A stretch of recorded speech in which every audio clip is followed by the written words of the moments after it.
participants, you should be in mute right now. If you will please remain in mute until the opening statements are complete by Coach Annese, and then we'll tell you how to ask a question or raise a hand, but please stay muted during this early portion, and then you can unmute yourself at some point. Well, once again, good morning. Welcome to the virtual kickoff press conference for the 2022 NCAA Division II Football Championship. My name is Neil Horn, and on behalf of the Lone Star Conference and McKinney Independent School District, we'd like to welcome you and offer congratulations to both of our national finalists for their success in advancing to Saturday's championship game. This year marks the 49th NCAA Division II Football Championship, and we're excited for the game to once again return to North Texas. It's a noon Central Time kickoff on Saturday at McKinney ISD Stadium, and it will be broadcast live on ESPNU. Saturday's game matches last season's national champion Ferris State Bulldogs and a title game newcomer, the Colorado School of Mine Ore Diggers. Ferris State is making their third overall appearance at the national championship, while Mines becomes just the second team from the Rocky Mountain Athletic Conference to participate in the title game. Our first national finalist, Ferris State, is represented by veteran head coach Tony Annese. The Bulldogs were the number 2 seed out of Super Region 3. They're 13-1 overall this year, and they're making their third appearance at the national championship in the past 4 contests, all of those played here at McKinney. Ferris State is the defending champion after defeating Valdosta State last year, 58-17. Ferris State stout defensively. They ranked second in the nation in sacks and tackles for loss, and they ranked third in total defense. The Bulldogs advanced to this year's championship game with a home win last Saturday over West Florida by the score of 38-17, a game Coach Annese called it a avenged game from 2019. Well, Coach Annese, welcome back to North Texas. We're calling it your new winter home, I think. Congratulations to you and your student athletes and staff. So if you would please begin with a few comments about your team and your thoughts on facing Colorado School of Mines on Saturday. Yeah, first off, thank you for that introduction, and very excited to go back to McKinney. It was the goal, obviously, but for us to be able to do what we've done under the conditions that we've done them under is pretty amazing. Very proud of our young men. Last year it seemed pretty simple in retrospect, knowing we had just a bunch of guys who literally waited through COVID to come back and try to make a national championship run, which we did. And no, this year, a little bit different cast of characters. And, we have fought through a lot of adversity and we're fortunate to be able to play in this national championship game on Saturday. As far as Mines goes, we played them in 16, and that's all I know. They had a great football coach by the name of Greg Brandon, who was their head coach for quite a few years and just retired. And I texted him the other day. I said, I guess you didn't leave the cupboards bare, did you? Because they've got a great team, obviously led by a extraordinarily great, crafty quarterback. And just a bunch of seniors. I counted the seniors just on defense because I worry about, structuring our offensive game plan. And just 9 defensive starters that are seniors. And so they've got a great nucleus of players, and they play really hard. And their coaches do a really good job. So it'll be a unbelievable challenge for us. All right, Coach Annese, again, great comments and looking forward to seeing you again. We'll now take questions from the media. So if you have a question for Coach Annese, please use the raise hand function on this Zoom call, and we'll try to recognize you. And we'll get to as many questions as we can in the time allotted. And be sure before you ask your question that you unmute yourself. If you're not talking, please mute yourself. So first person, if we can see a raised hand, and it may, we'll wait for our first person to raise their hand and see who wants to ask a question.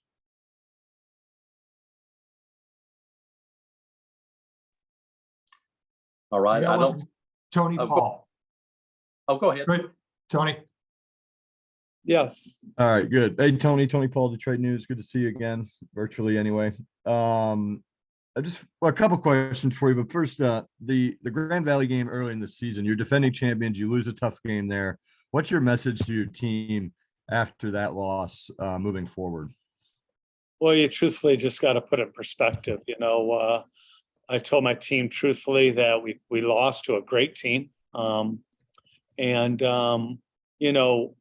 It was a heartbreaking loss because they basically scored 2 touchdowns in the fourth quarter to beat us.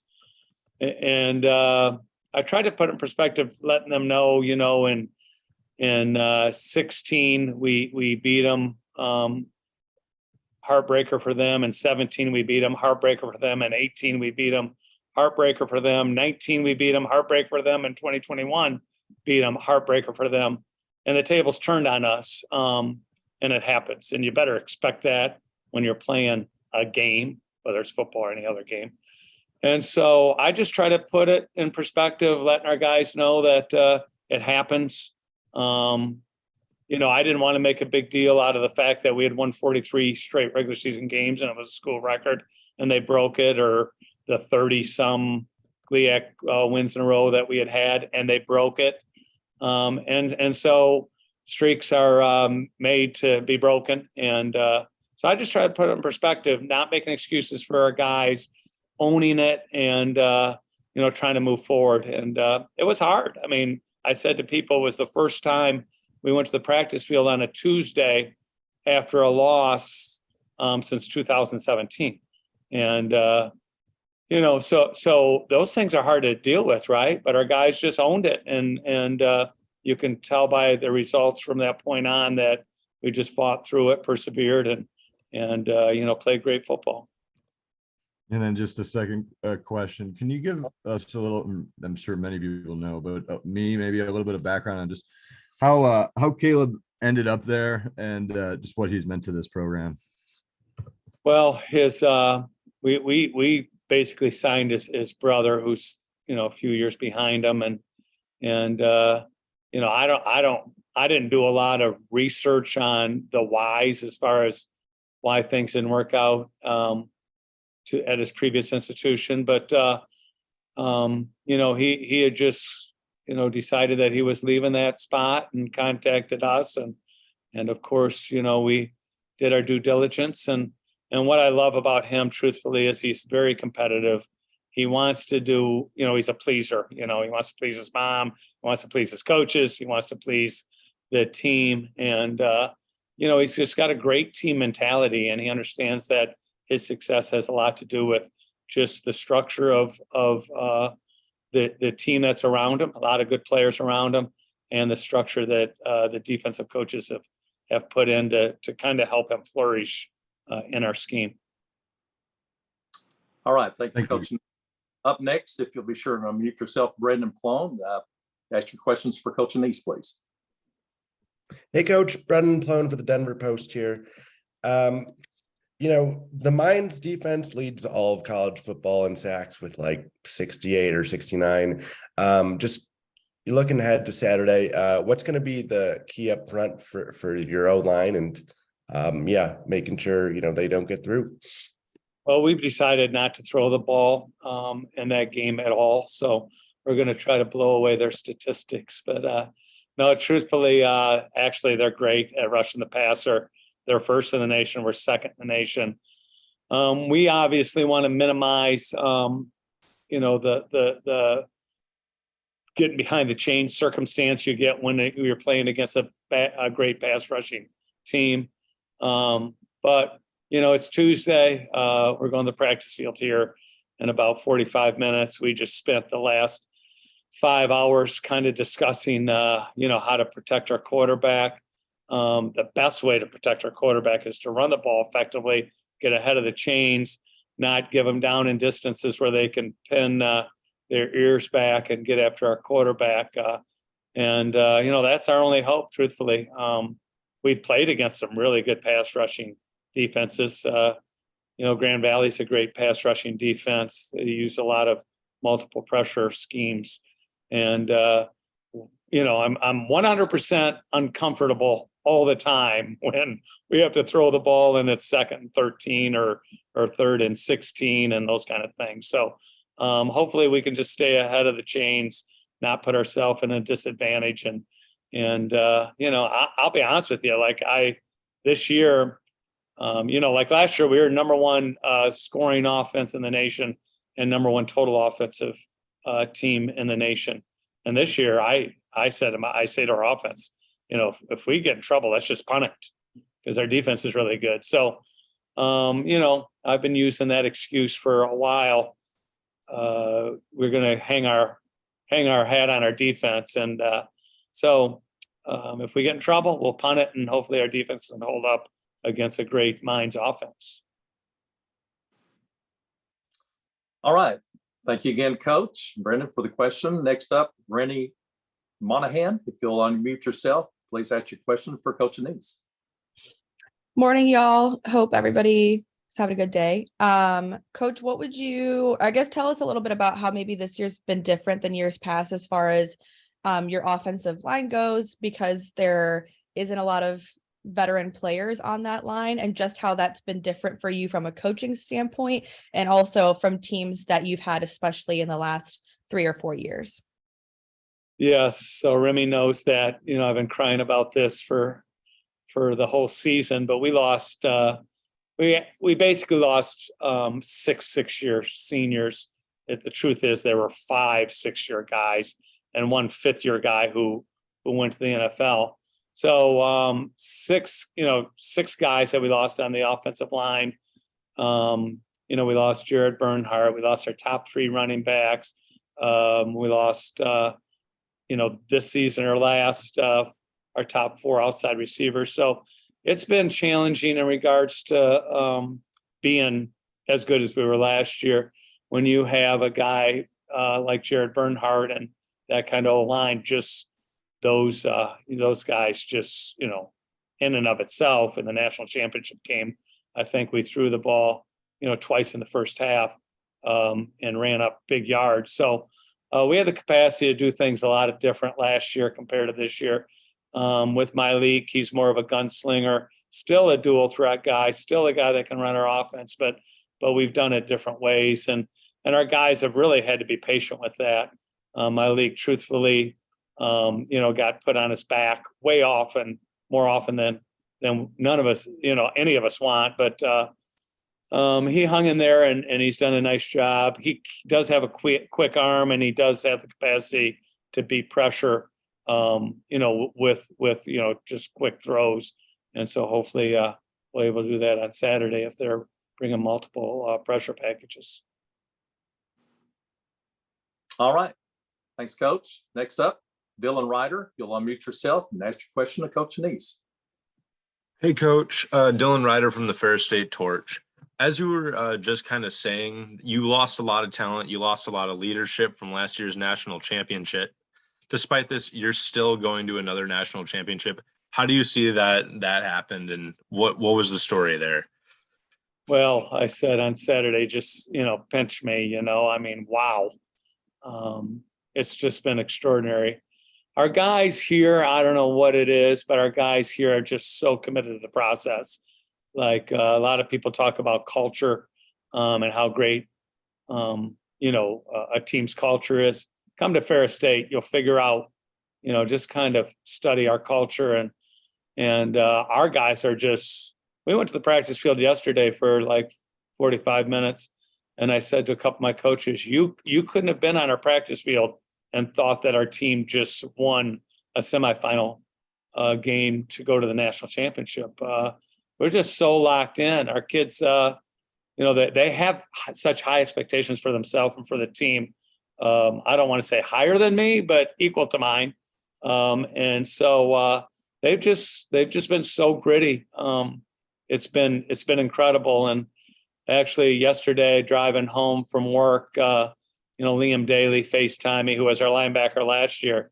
He goes, "Can you believe you're going back to McKinney?" He says, this team, I don't get it. I don't know how you're doing it. And I said, "Man, I'll tell you." And what a run, right? We beat the MIAA champ in Pitt State. Then we beat the GLIAC champ in Grand Valley. And we beat, West Florida, who was the Gulf South co-champ. And of course, we started the playoffs with a team from our own league, Davenport, who had an incredible year. So it's been an unbelievable run. You know, Mines has had an unbelievable run too. They've beaten a lot of champions from different, you know, like obviously, you know, they beat Angelo, who was a Lone Star champ, and multiple champions as well. So it's a great final with teams that have really had to persevere. You know, Mines lost their first 2 games, and to come back and be as good as they are now, it's just it's great to see. All right, thanks for that question, Dylan. Let's move along now. Next question for Coach Annese. Alec G, unmute yourself and fire away. Hey, Tony, Alec Giannakopoulos with Wood TV. You had mentioned that you had to pinch yourself after that win on Saturday. You mentioned it again today. Out of all the teams you've coached across your span of your career, have you ever had a team surprise you like this team has this year? One other team, going back to my high school days, but 2008, Muskegon High, we really only had 4 returning starters on both sides of the ball, and we went 14-0 and won a state championship. We had just a bunch of guys that were second string in 2007. And so that's the only comparison. That season was a miracle season, and this season's a miracle season. And so, yeah, those are the 2 seasons that, after 35 years as a head coach, I'd say those 2 are like 2 of the most amazing seasons I've ever been a part of. All right, thanks, Alec. Next up, and by the way, after this next one, we don't have anyone with raised hands, so feel free to get in line. Next up with the question, Tyler D, if you'll unmute and ask Coach Annese your question. Hey, Coach, I'm just curious what your reaction was to the NCAA's reprimand and suspension of Tyrese, and what has been your message to him and to the team after that incident? Well, you know, obviously the NCAA has standards for behavior. Our guys all know it. And the NCAA, you know, did what they thought was best. And our university has tried to, you know, help as at the best of their ability. But, you know, those are things out of our control. You know, I don't have any more comment on it other than the fact that the NCAA and Ferris State have been talking a lot about, you know, that particular circumstance, and we're just trying to work together to make it better. And then as for the game itself, I guess, what do you think is the actual benefit of you guys having been here before, just last year, and guys having that experience? Some people talk a lot about as championship experience, but what do you feel like the value of that truly is? I just think championship experience is playing in championship games. Both of us have played in championship games. We've both played, you know, in this tournament. It feels like now for 3 months, but we played in this tournament now for a month, and both of us have had to, you know, fight through, you know, tough opponents. You know, go back and watch the Minnesota State Mines game. That was just a grind. You know, it took me 3 hours just to watch the whole game, and so both teams are championship teams. I don't know if being there really helps you at all. You know, obviously we went there in 18 and lost 49-47. And then the second time we won. So, you know, I guess that experience might have been a force of just being relaxed and playing your game. But, you know, I know both teams are going to play great and fight hard. And both teams are, you know, gritty teams. And so I can't really make much of being there already in the past, being a big force. Well, Coach Annese, while we wait to see if anyone else has any final questions here in a few moments we have left, you know, you've been here enough, you know, I have to give a weather report. We had tornado sirens and severe thunderstorm warnings going off within the last hour here in the North Texas area. But as they always say, wait just a couple of minutes, the weather changes, it's clearing out. They're calling for temperatures around 50 for game time. Should be a great weather for Saturday in McKinney for the football. And no, you're in the 30 degrees up where you are now. So hopefully be a great time again here in McKinney. Yeah, be safe. Goodness. I mean, that's scary. We heard that also. I don't know how one of my coaches knew that there were tornado warnings, but one of my best friends, college teammate and roommate lives there. And so he keeps me updated on what's going on in that area. All right. Any last questions for, all right, Dylan, we see you just popped up again. Unmute yourself and let's have another question for Coach Annese.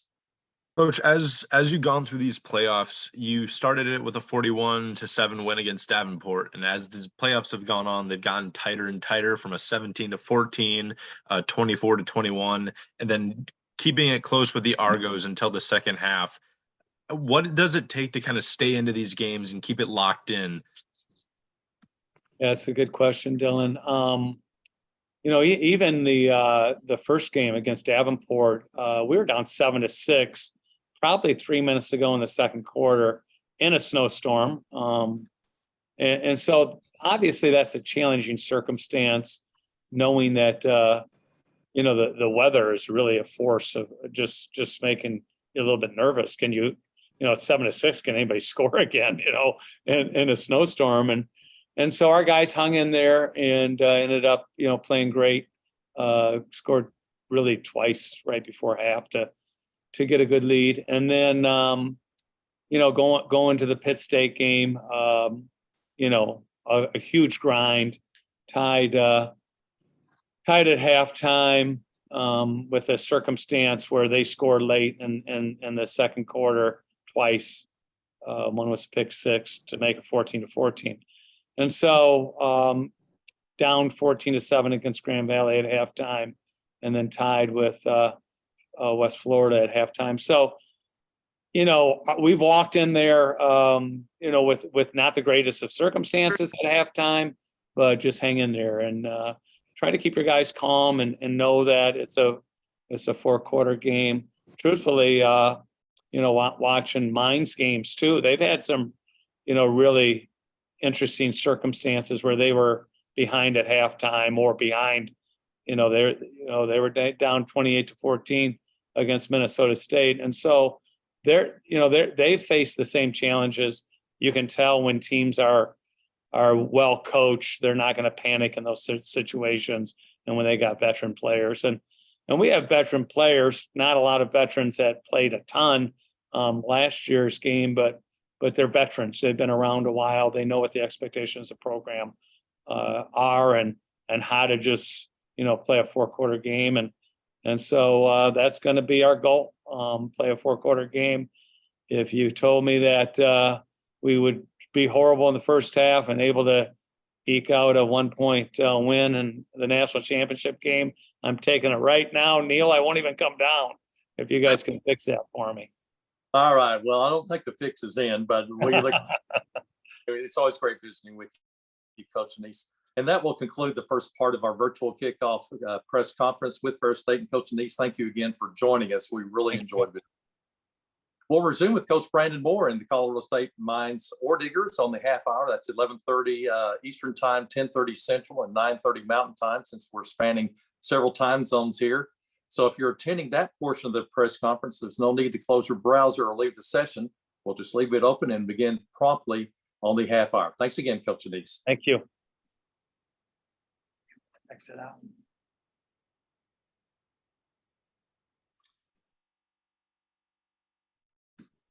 All right, just a quick housekeeping note before we get started for everyone. Most everyone should be muted. Please keep your microphone on mute, other than Coach Moore, of course. And after our opening statements from Coach Moore, we will then take questions, and we'll just have you simply raise your hand. We'll recognize you. And when we do, be sure to unmute your microphone before you ask your question of Coach Moore. All right. For the half hour, so for those who have been with us and for others who are just now joining us, welcome back to the virtual kickoff press conference for the 2022 NCAA Division II Football Championship. My name is Neil Horn, and on behalf of the Lone Star Conference and McKinney Independent School District, we want to welcome you to this year's championship game, which will kick off at noon Central Time in McKinney ISD Stadium. That game is broadcast live on the ESPNU. We'll now turn our attention to our second national finalists, the Ore Diggers from the Colorado School of Mines. They're represented today by first-year head coach Brandon Moore. Just like Ferris State, the Ore Diggers also entered this year's playoffs as a number 2 seed, as they represent Super Region 4. Mines lost their first 2 games of this season, but now they've won 13 games in a row and have set a school record for wins in a season. The Ore Diggers lead the nation in scoring, average 46.7 points per game, but as Coach Moore, a defensive specialist, of course, was the defensive coordinator for the Ore Diggers over the last couple of years. They have a stout defense too. They lead the nation in team sacks, averaging 4.6 sacks per game. Just what a former linebacker would like to see, right, Coach Moore? Absolutely. This was team earned their trip to McKinney with a 44-13 home win over Shepherd last weekend. Coach Moore, first-year head coach, that's amazing. Congratulations to you, your student athletes and staff. Please start us off with a few comments about your team and your thoughts on facing the defending national champs, Ferris State, on Saturday in McKinney. Well, I'd just like to start by saying we're extremely humbled and grateful to have the opportunity to be able to represent the Rocky Mountain Athletic Conference in the national championship game this year. As a first-year head coach, extremely proud of my staff and my players for the dedication and commitment and discipline that they've exhibited throughout the year. And just looking forward to the next challenge and the next opportunity, and we cherish these next 4 or 5 days.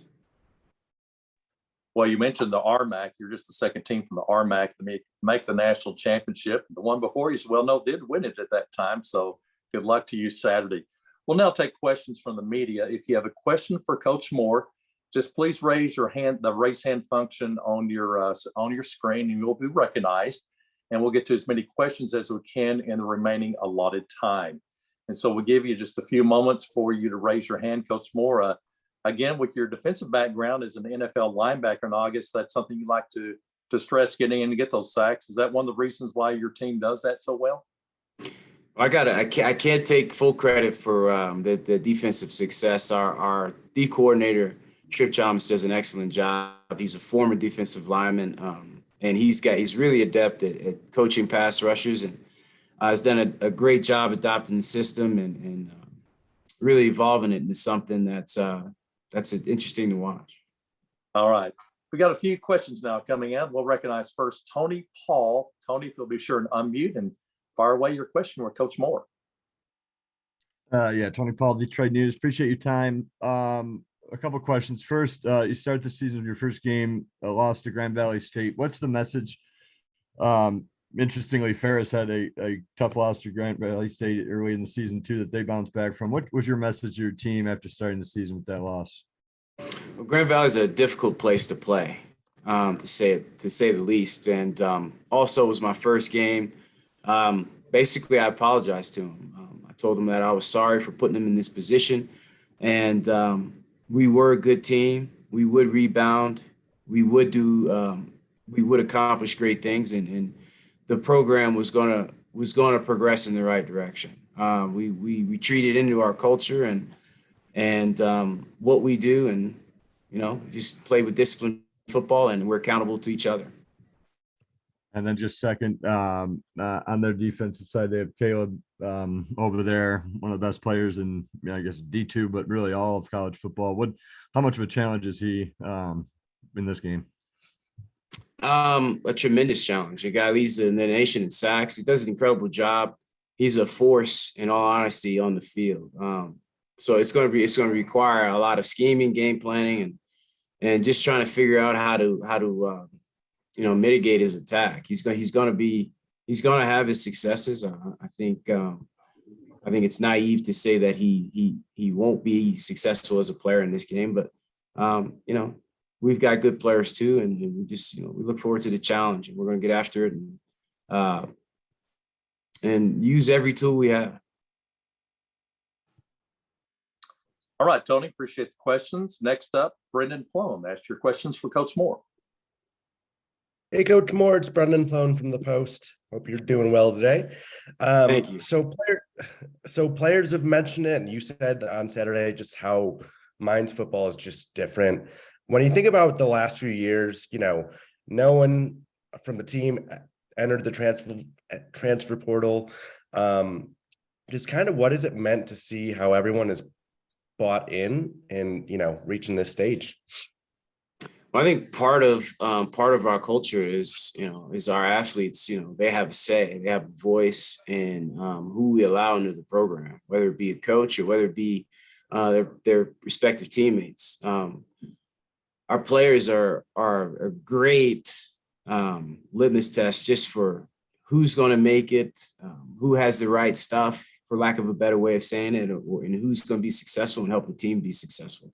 we rely heavily on our players to be able to identify those future student athletes and the future people that we associate with the program. It helps drive our culture. It helps keep, the idea of what we do intact. I think this place is tremendously special just because nobody deals with the rigors and the difficulties that our athletes do academically. I mean, it's just, they have to be extreme time managers. They have to be extremely dedicated and have a tremendous amount of grit in order to be able to handle their academic rigors and also be focused and attentive when it comes down to practice and playing and games and et cetera. All right. Next up with a question, Corrine Westerman. Hi, Coach. Corinne Weston with the Golden Transcript. I just wonder, when you look back from where you were in the preseason to now, how have you seen the team evolve over the last 4 months or so? Well, one of my main goals in being the head coach at Mines was just to draw the team in closer together, make sure that we were one unit, not a collection of different units, but that the team thought in one singular voice and had one singular heartbeat. And I think that's what we've done. We've grown and gotten closer and closer throughout the season. And I think I think starting out with those first 2 losses, I think was important for our culture, is important for our program. So we know what to identify as winning culture and losing culture. All right. Thanks, Corrine. Dennis Silva up next with a question for Coach Moore. Hey, Coach. Dennis Silva with the Houston Chronicle. Looking at John, just going from where you're game planning against him in practice the last few years as DC to now you're game planning with him and you have him as your quarterback. What's been his growth and what's been his progress like over this season compared to last year?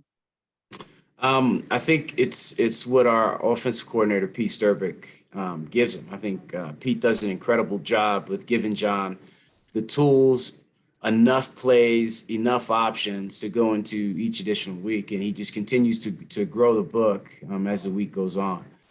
We do a number of different things personnel-wise and offensively to be able to put John in the best possible situations to be successful.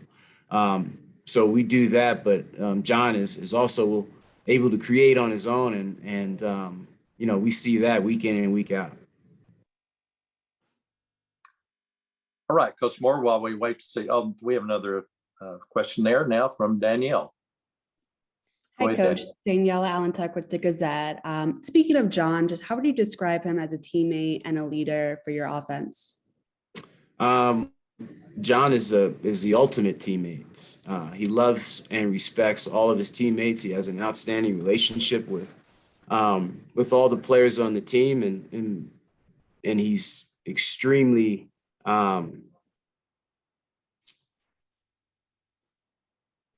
what's the word I'm looking for? He's extremely generous with the football.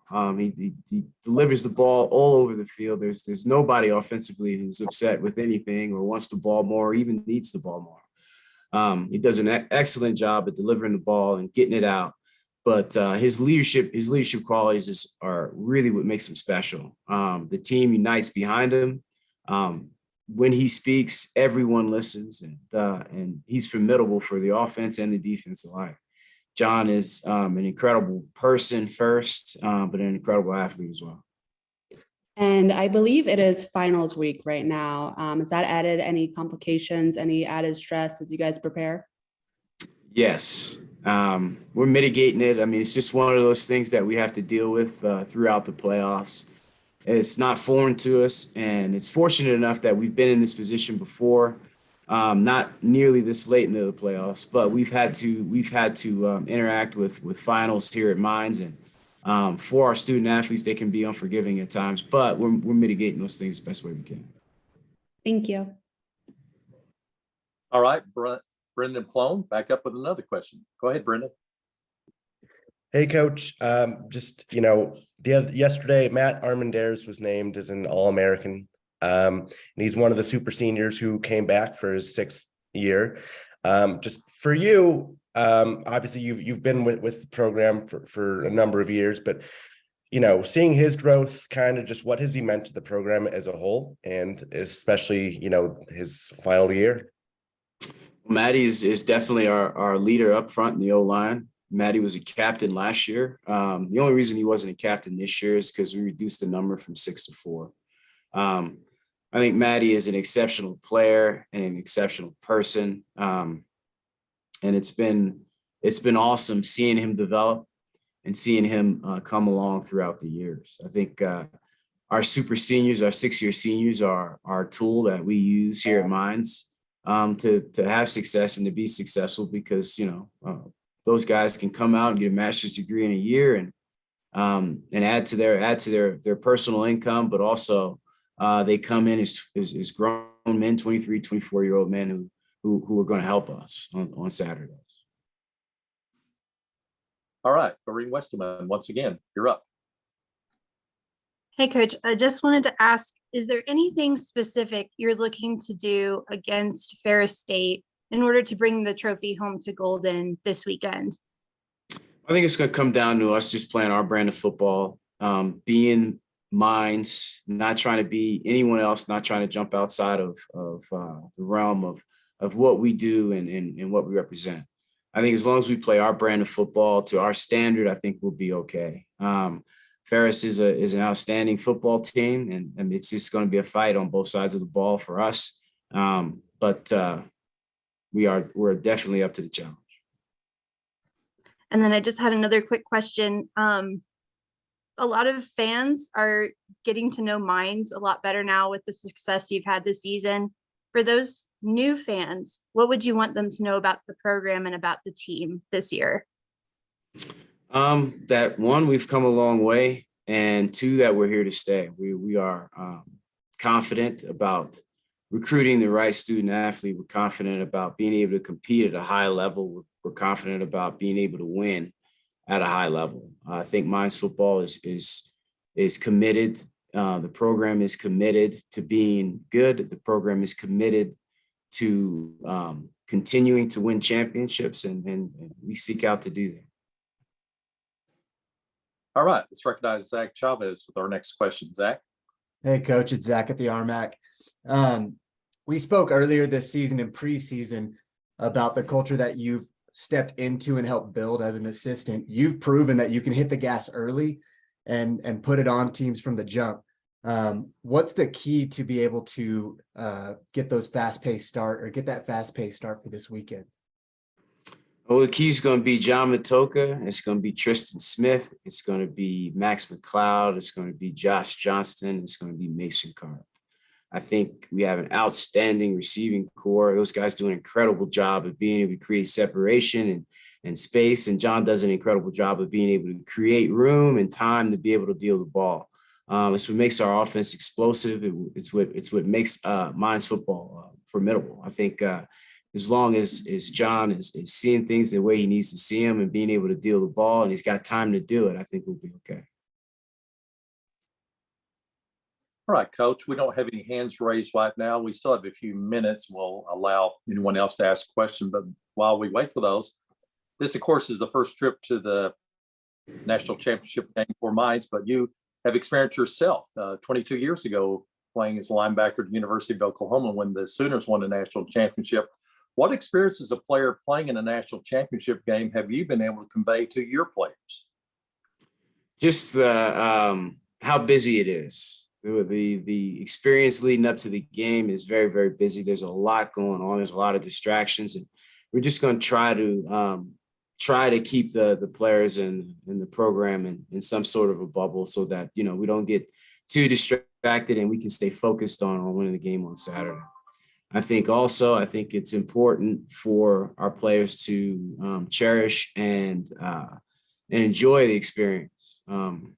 But it's so very, very important, especially when you talk in terms of the future of the program, because these guys ultimately will tell this story for forever. I mean, this is the first opportunity for the university, and I know it's a sense of pride for a lot of our seniors and a lot of our upperclassmen.